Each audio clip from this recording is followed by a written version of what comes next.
guys, good afternoon. Welcome back to my channel. It's Lovely Banjang 26. For today's video ay magluluto naman ako ng sinigang na baboy. Ayan guys, pakita ko sa inyo yung mga ingredients na gagamitin ko sa pagluluto. At syempre, andito na yung baboy natin. Napakuluan ko na to guys, kaya parang maliliit na yung hiwa. Pero huwag kayong mag-alala, napakuluan na yan.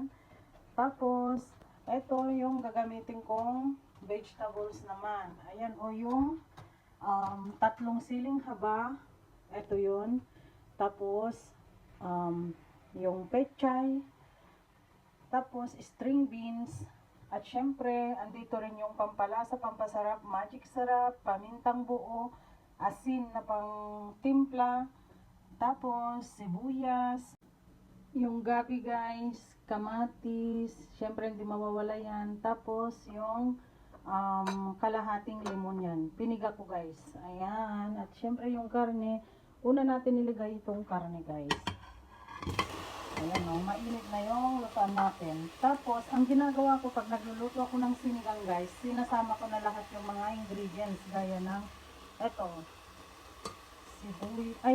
sibuyas at saka yung bawang. Yung kamatis, syempre. At hindi mawawala yung gabi natin. Ayan.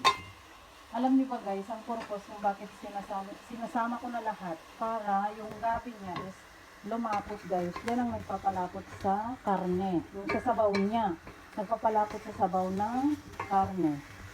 Antayin lang natin guys na magmantika siya. Hindi ako maglalagay ng kahit anong mantika dyan. Ayan. At syempre, takpan. At guys, syempre, huwag kalimutan maglagay ng konting tubig. Kunti lang naman. Ayan. Then, saka natin takpan ulit. Habang pinapakuluan natin guys yung karne, tsaka yung mga ingredients, ilagay na rin natin yung pamintang buo. At ayan guys, kapag nakita nyong nadurog-durog na yung kamatis niya, maglagay na tayo ng tubig. Ayan, lagayin na natin ng tubig para lumambot lalo yung karne. Ayan. Tignan nyo, nagkulay na yung diba? May kulay na yung sabaw niya. Lagay pa ng tubig. Then, antayin lang natin kumulo guys bago natin timplahin. At ayan guys, kita nyo naman, kulong-kulo na siya. Lagay na natin yung pampasarap at saka yung pampalasa, asin and magic sarap. Ayan. Siyempre, halo-haloin lang. Then, saka natin takpan. Ayan guys, medyo malambot na yung karne, kaya lagay na natin tong lemon. Ayan, pampaasim. Ayan no, tingnan nyo. Kapag malambot na ang karne, umaano na yan guys. Lumulutang na, ganyan.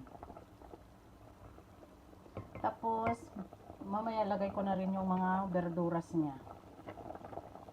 Dahil malambot na yung karne guys, lagay na natin yung mga verduras. Siyempre, unahin ko ilagay yung sitaw. Huwag kayo mag-alala, nagugas ako ng kamay. Yung tatlong siling haba.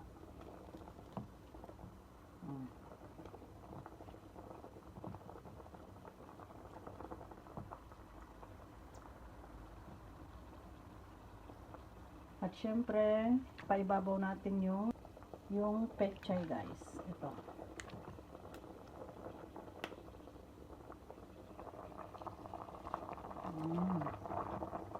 Pampasarap. Paborito kong gulay. Gustong gusto ko yan guys. Gusto kong pag nagluto ko ng ganito, maraming gulay.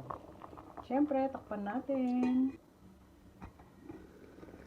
At ayan na guys, luto na ang ating sinigang na baboy.